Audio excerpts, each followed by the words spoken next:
Hello everyone, welcome to all in School on Screen. Okay तो आज हम जो स्टार्ट करेंगे वो आज हम आपका 9th क्लास का पहला बायो का चैप्टर स्टार्ट करेंगे. ओके तो let's start the chapter. Okay I am Richa Kaushal, your science master. I am here to solve your queries. Okay if you like my videos, do it, like it and share it. Okay, so now let's start the cell structure and their types. So today's chapter is very interesting. क्यों interesting क्यों है ये आपका chapter? क्योंकि इसमें हम ये देख रहे हैं कि हमारी जो इतनी बड़ी बॉडी है ये सारी मिलके किससे बनी होती है. ठीक है, जैसे आप पूरा बहुत बड़ा घर देखते हो कि तो इसमें 14 फ्लोर है, 15 फ्लोर है, 2 फ्लोर है या बंगलो है. ये आपका पूरा जो घर है ये जो आप उसके लिए एक बिल्डिंग ब्लॉक क्या है, किस चीज से मिलके ये इतना बड़ा घर बना हुआ है. ये आपका मिलके बना हुआ है ब्रिक से. ये किससे मिलके बना हुआ है? ब्रिक से, ईंट से. एक एक ईंट को जोड़ के ये इतना बड़ा घर, इतना हाई राइज बिल्डिंग्स बनी है. ठीक है, तो बेसिक यूनिट क्या है हमारे घरों का? ईंट, ब्रिक. ठीक है, जो बाद में सीमेंट सरिया बाकी चीजों को जोड़ के उन चीजों का, लेकिन बेसिक यूनिट क्या है? ईंट. तो सेम एज जो हमारी बॉडी है, लिविंग सेल्स की जो बॉडी है, चाहे वो प्लांट्स हैं, चाहे वो एनिमल सेल्स हैं, ह्यूमन बींग्स हैं, इंसेक्ट्स हैं, what ever the living organisms, ये सारे जो बड़े से बड़ा और छोटे से छोटा, ये सारा मिलके किससे बना हुआ है? सेल से बना है. तो हमारी बॉडी का जो स्ट्रक्चरल यूनिट है, हमारी बॉडी का जो बेसिक फंडामेंटल यूनिट है बनने का, चाहे वो एलिफेंट का हो, चाहे वो छोटे से अमीबा का या किसी माइक्रो ऑर्गेनिज्म का हो जिसको हम नेक्ड आंखों से देख भी नहीं सकते, वो भी किससे मिलके बना हुआ है? सेल से मिलके बना हुआ है. तो इस सेशन में हम मेनली आज सेल के बारे में ही समझेंगे कि एक्चुअल को सेल सबसे पहले देखा किसने, इसको डिस्कवर्ड किसने किया. ठीक है, अब ये नंबर्स में कितना कैसा है सेल, इसके स्ट्रक्चर्स कैसे हैं, इसका टाइप कैसा है. ओके, चलें स्टार्ट करें फिर. तो सबसे पहले तो सेल, जैसे आपको मैंने बताया कि सेल हमारा जो स्ट्रक्चरल और फंक्शनल यूनिट है ये हमारी बॉडी का. ठीक है, और ये हमारी बॉडी को स्ट्रक्चर प्रोवाइड करता है, ये हमारी बॉडी को स्ट्रेंथ प्रोवाइड करता है. ठीक है, जितना भी लिविंग ऑर्गेनिज्म है ये हमारी लिविंग बॉडी को एक कॉम्प्लेक्स स्ट्रक्चर प्रोवाइड करता है. ठीक है, जिसे आपका नॉन लिविंग में ब्रिक्स आपको बताया था मैंने कि ब्रिक्स जैसे कि उसको एक स्ट्रेंथ प्रोवाइड करता है, वैसे हमारी बॉडी सेल जो है, सेल से हमारी बॉडी बनी हुई है. बेसिक जो स्ट्रक्चर है दैट इज सेल.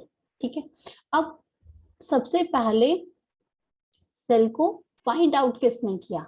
तो जो महान साइंटिस्ट थे जिसने सबसे पहले सेल को देखा, तो उन्होंने, उनके पास कोई माइक्रोस्कोप भी नहीं था उस टाइम पे, उन्होंने खुद से ही एक सिंपल माइक्रोस्कोप बनाया था और उसने वहां पे देखा. कहाँ देखा? कॉर्क में. प्लांट्स की जो ट्रीज होते हैं उसके आउटर जो सेल्स होती हैं वहां पे उन्होंने, बार्क आती है, बार्क के नीचे की जो लेयर है उसको वो उस माइक्रोस्कोप में देख रहे थे. तो उन्होंने देखा कि ये कंपार्टमेंट लाइक कुछ स्मॉल स्मॉल बॉक्सेस हैं. तो उन्होंने देखा कि ये क्या चीज है. तो उस चीज को वैसे वो देख रहे थे कि वो ये क्या है, तो उन्होंने उसको बॉक्सेस ऑफ द सेल, उसमें बॉक्सेस कहा कि स्मॉल स्मॉल बॉक्सेस हैं सेल, तो बाद में नाम उसको दिया. तो सबसे पहले ये जो आपके सेल थे ये 1665 में सबसे पहले जिसने देखा था वो है रॉबर्ट हुक. सबसे पहले जिन्होंने इसको देखा था उन्होंने कहाँ देखा था इसको? इन कॉर्क स्लाइसेस. कॉर्क स्लाइसेस आपके जो पेड़, जो ट्रीज हैं, ट्रीज की जो इंटरनल जो लेयर है उसको उन्होंने किसी चीज से उसको निकाला और उसको थिन सी स्लाइस ली एक और उसको माइक्रोस्कोप के नीचे रखा. तो उनको बॉक्सेस बॉक्सेस बॉक्सेस दिखाई दिए, कंपार्टमेंट्स दिखाई दिए उन्होंने. ठीक है, तो उन्होंने सबसे पहले इसको फाइंड आउट किया था. उसके बाद इन्होंने, तो ये तो क्या था, यहाँ देखा. उसके बाद 65 में इन्होंने सबसे पहले उसको फाइंड आउट कर दिया था. ठीक है, उसके बाद उन्होंने उसको सेल कहा कि ये जो छोटे छोटे कंपार्टमेंट्स हैं ये कैसे हैं? इनको सेल कहा, और कहा कि इसका जो स्ट्रक्चर है वो एक हनीकॉम्ब, जैसे आपने कभी मधुमक्खियों का छत्ता देखा था, उसमें मधुमक्खी छत्ते में कैसे छोटे छोटे छोटे कंपार्टमेंट्स बने हुए हैं जहाँ हनी बीज रहती हैं, जहाँ हनी वो कलेक्ट करती हैं, उस तरह का हनीकॉम्ब की तरह वो स्ट्रक्चर बना होता है, छोटे छोटे कंपार्टमेंट्स होते हैं उसमें, उसने उसको सेल का नाम दिया। कि ये जितना हमें सिंपल सी चीज लगती है, सेल, सेल ही हमारा सारा यूनिट है, हमारा जो लाइफ का, जो हमारी बॉडी का जो मेनली एक सार है वो है सेल। ठीक है, उसके बाद ल्यूवेनहुक आए, ये भी ग्रेट साइंटिस्ट थे। ल्यूवेनहुक ने क्या किया कि लिविंग सेल्स देखे, उसने क्या किया, लिविंग सेल्स देखे पॉन्ड वाटर में, माइक्रो ऑर्गेनिज्म उसमें छोटे छोटे देखे जो लिविंग थे, वो उन्होंने देखे। अब एक्चुअल में प्रॉब्लम क्या थी कि रॉबर्ट हुक के पास 1665 में माइक्रोस्कोप इतना एडवांस नहीं था, उन्होंने उस माइक्रोस्कोप की खुद ही उसको बनाया था, तो वो इतना एडवांस नहीं था। लेकिन ल्यूवेनहुक ने फिर एक माइक्रोस्कोप भी नया बनाया, एडवांस माइक्रोस्कोप बनाया, उसके बाद उसने ये लिविंग सेल्स देखे सबसे पहले कहाँ, पॉन्ड वाटर में। उसके बाद तो सेल का काम शुरू हो गया। ठीक है, सेल के ऊपर नई डिस्कवरी, अब सेल एग्जिस्टेंस में आ गया, लोगों को अब समझ में आने लगे, अवेयर होने लगे कि सेल कोई चीज होती है, सेल आ गया। अब उसके बाद फर्दर जो डिस्कवरीज हुई सेल के बारे में हुई। ठीक है, सेल को तो रॉबर्ट हुक ले आए, ल्यूवेन हुक ने उसको और थोड़ा सा पॉलिश कर दिया, लिविंग सेल में भी जो लिविंग जो फर्स्ट सेल देखे थे पॉन्ड वाटर में वो भी उन्होंने वहां देख लिए।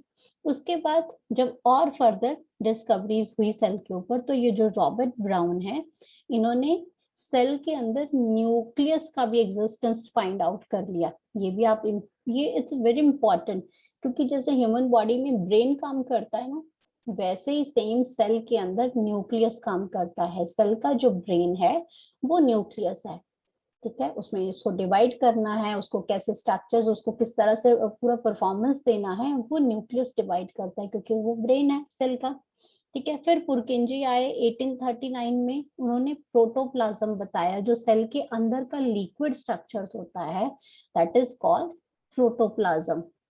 ठीक है, प्लाज्म है आपका ये, इसमें वो इसका न्यूक्लियस जहां प्रेजेंट है दैट इज प्रोटोप्लाज्म। ठीक है, उसके बाद शेल्डन और श्वान आए, जिन्होंने सेल थ्योरीज के बारे में आपको बताया कि सेल थ्योरीज क्या होती हैं।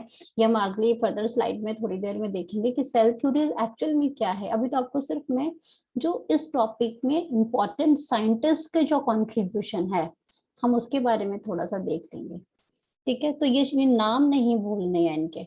वर्च्यू, वर्च्यू ने आपको क्या बताया था कि उसमें all cells comes from the cells that have already existed in nature. यही आपका, ये आपका इसी ने थोड़ा सा इसको वेरीफाई किया था आगे, लेकिन ये फर्दर आपका पहले ये सेल थ्योरी में ही ये पॉइंट आ जाता है। ठीक है, तो ये तो था रॉबर्ट हुक। ठीक है, रॉबर्ट हुक के बहुत लंबे लंबे बाल थे। ठीक है, इसमें स्ट्रक्चर्स क्लियर नहीं आ रहा था ना, तो ये उसके टाइप्स का माइक्रोस्कोप है। ये क्या है, इसका माइक्रोस्कोप है। ठीक है, बहुत सिंपलर टाइप का, आजकल आप लैब में जाके देखते होंगे तो आपके माइक्रोस्कोप इज क्वाइटली डिफरेंट। ठीक है, तो ये उसने क्या किया, यहाँ पे स्लाइस में एक स्लाइस है इस तरह से काटी पेड़ की, और वहां पे उसको रखा और उसको इस तरह से स्ट्रक्चर दिखाई दिए, ऐसे कंपार्टमेंट जैसे बने हुए हनी फॉर्म के होते हैं, ऐसे खाली स्ट्रक्चर्स अंदर से ये खाली है। उसको सिर्फ इतना ही था अभी तक पता कि इस तरह से उसने बाहर कंपार्टमेंट देखे, इस तरह से उसने इस तरह का एक्चुअल में स्ट्रक्चर इस तरह से था जो उसने सबसे पहले देखा था। इस तरह से ऐसे स्ट्रक्चर्स बने हुए थे, तो ये स्ट्रक्चर्स था सबसे पहले जो रॉबर्ट हुक ने देखा था।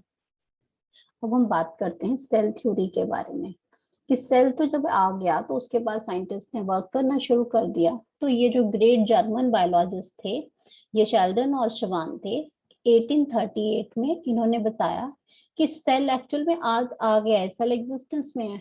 अब कहता है कि ये जो सेल है, ये हम all living organisms are made up of cells. ये मतलब उसने थ्योरीज को प्रूव किया था कि जितनी लिविंग, आज हम कह रहे हैं ना कि बड़ा या ना बड़ा एनिमल हो, छोटा हो, कोई बड़ा लिविंग ऑर्गेनिज्म हो या माइक्रोस्कोपिक स्ट्रक्चर हो, कुछ भी हो, वो सारा का सारा किससे मिलके बना हुआ है, सेल से। तो यही चीज ये कहाँ से पता चली, ये जो सेल थ्योरी प्रूव हुई थी, इसी से हम ये बोल सकते हैं कि ये सारी चीजें हैं। तो सबसे पहला पॉइंट इन्होंने दिया था, all living organism are made up of cells, cells are basic structure of the life, all cells are similar in structure and functions but are not identical. Functions उनके स्ट्रक्चर्स उनके सेम है, उनका functions हैं, but वो identical नहीं है। कोई आपको कॉलमनर शेप के मिलेंगे, कोई आपको क्यूबाइडल शेप के मिलेंगे, कोई आपको किसी और शेप के मिलेंगे। फंक्शंस तो हैं उनके सेम, बट उनके बट आर नॉट आइडेंटिकल्स। ठीक है। New cells are formed by the division of old cell. ये दिस वेरी इंपॉर्टेंट ये पॉइंट कि आपके जो सेल हैं, जो नए सेल जो बनते हैं, वो पुराने सेल का 1 से 2, 2 से 4 इस तरह से पुराने सेल डिवाइड होंगे और वो नए सेल बनाएंगे। तो प्री एग्जिस्टिंग सेल जो बनते हैं वो प्री एग्जिस्टिंग सेल से बनते हैं। ठीक है। Working of cell determine the function of organisms. अब हम आगे बात करते हैं type of organisms on the basis of number of cells. अब किसी ऑर्गेनिज्म में कितने सेल्स हैं? अगर वो सिंगल सेल है तो उस ऑर्गेनिज्म को क्या कहते हैं? अगर मोर देन 1 सेल्स हैं फिर हम उस ऑर्गेनिज्म को क्या कहते हैं, उसका नाम क्या है? ठीक है। तो जैसे आपके there are 2 kinds of organisms on the basis of cells. अगर सिंगल सेल है then that is called unicellular. Uni means one, cellular means cell. The organism which have only single cell that is called unicellular. तो उनका जो पूरा function है वो एक ही cell perform करता है। ठीक है। वो कोई बहुत कॉम्प्लेक्स स्ट्रक्चर नहीं होगा, सिंगल होगा। फॉर एग्जांपल आपका अमीबा है, अमीबा आपको स्ट्रक्चर अगर अमीबा का पता हो तो अमीबा का जो स्ट्रक्चर है वो आपका बिल्कुल सिंपलर स्ट्रक्चर है। ठीक है। तो उसके अंदर आपका जैसे आपका अमीबा का इस तरह से स्ट्रक्चर बनता है। ठीक है। अमीबा में इस तरह से स्ट्रक्चर बनेगा, सिंगल ही सेल स्ट्रक्चर है ये, इसमें कोई लाइन नहीं है, एक सिंगल स्ट्रक्चर है, इसमें एक ही स्ट्रक्चर है, इसी में इसकी सारी प्रोसेस होंगी जितनी लाइफ की है। उसमें इसका इनटेक है, डाइजेशन है, या फिर उसका जो एक्सक्रीशन है वो सारा एक ही सेल से होगा। ठीक है। तो इसकी इनकी बॉडी बहुत कॉम्प्लेक्स नहीं होती है। इनकी जो ये मेम्ब्रेन है, यहाँ पे कोई फूड होगा तो ये इसी तरह से फूड को इस तरह से कॉन्ट्रैक्शन करके फूड को अपने अंदर ही करेंगी, और वहीं पे जो जूसेस इनके कुछ निकलेंगे वहीं से वो फूड क्या होगा, डाइजेस्ट होगा, और वहीं से वो फिर ये थोड़ा सा इसमें अगर एक्सक्रीशन करना होगा तो वो एक्सक्रीशन से थोड़ा सा अपनी मेम्ब्रेन को इस साइड से करेंगे और यहाँ पे फूड जो एक्सक्रीट पार्ट जो एक्सक्रीट हो जाएगा। तो मतलब जैसे हमारी बॉडी है, हमारी बॉडी क्या है, मल्टी सेलुलर है। इसमें हर एक फंक्शन करने के लिए हमारा अलग सिस्टम बना है। हम खाने के लिए मुंह है, ठीक है, ट्रांसपोर्टेशन के लिए हार्ट है, सांस के लिए लंग्स हैं, एक्सक्रीशंस के लिए किडनी है। तो हर ऑर्गन हमारा डिफरेंट है। तो हम मल्टी सेलुलर में आते हैं। हमारी जो बॉडी है वो कॉम्प्लेक्स स्ट्रक्चर्स के अंदर आती है, बट जिनके सिंगल सेल हैं उसमें वो सिर्फ सिंपलर बॉडी है, जैसे अमीबा है, पैरामीशियम है, बैक्टीरिया है, ये सारे सिंपलर स्ट्रक्चर्स हैं। क्लियर हुआ ये? उसके बाद मल्टी सेलुलर ऑर्गेनिजम्स हैं। मल्टी सेलुलर ऑर्गेनिज्म में जो आपके नंबर ऑफ सेल से मिलके बने हुए हैं, जिनमें जो हर एक ऑर्गन कोऑर्डिनेट करके फंक्शन करता है। माउथ से खाना गया, स्टमक में पहुंचा, उसने डाइजेस्ट किया, इंटेस्टाइन ने उसको एब्जॉर्ब किया, और किडनीज ने उनको एक्सक्रीटरी सिस्टम से वो एक्सक्रीट हो गया वेस्ट प्रोडक्ट। तो हर एक जो बॉडी है वो क्या करती है, कोऑर्डिनेट फॉर्म में वो हेल्प करती है। ठीक है। ये आपको क्लियर हुआ यहाँ पे? तो हमारे मल्टी सेलुलर में क्या आ गया, प्लांट्स आ गए और ह्यूमन बीइंग्स आ गए और एनिमल्स आ गए। उसके बाद अब बात करते हैं, ये तो हो गया था हमारा नंबर के बेस पे, हम यूनिसेलुलर और मल्टी सेलुलर के अंदर। अब बात करते हैं शेप एंड साइज की। कुछ आपके बहुत स्मॉल साइज के होते हैं, आरबीसी वगैरह है जो ब्लड के अंदर है वो स्मॉल साइज के हैं। ठीक है। कुछ आपके फेयरली विजिबल होते हैं, जैसे ये नर्व सेल है। ठीक है। ये क्लियरली दिख जाते हैं। ये आपका डायटम्स हैं, ये पैरामीशियम है, ये शो कर रही हैं, ये मसल सेल्स हैं। कुछ सेल्स आपके साइज में बड़े होते हैं, कुछ छोटे होते हैं। ठीक है। कुछ माइक्रोमीटर्स में बहुत ही स्मॉल आते हैं, कुछ आपका जो ऑस्ट्रिच का एग है वो बिग है। ठीक है। तो ये डिफरेंट डिफरेंट साइज और शेप में आते हैं। कोई ओवल शेप के हैं, कोई स्फेरिकल के हैं, कोई रेक्टेंगुलर, कोई सी स्पिंडल शेप में, मसल सेल स्पिंडल शेप में है। ठीक है। तो इस तरह से डिफरेंट डिफरेंट है। ये गार्ड सेल्स हैं, स्टोमेटा जो है जो स्टोमेटा जिसमें गैसेस एक्सचेंज होती हैं, तो वो क्या है, प्लांट्स के अंदर जो प्रेजेंट होता है वो गार्ड सेल, जिसको ये स्टोमेटास है। ये इस तरह के अलग अलग सेल्स प्रेजेंट होते हैं हमारी बॉडी के अंदर जो डिफरेंट फंक्शन परफॉर्म करते हैं। अब बात करते हैं जब सेल के एग्जिस्टेंस का हुआ कि सेल तो आ गए, ये बाकी चीजें तो उसके बाद आई हैं।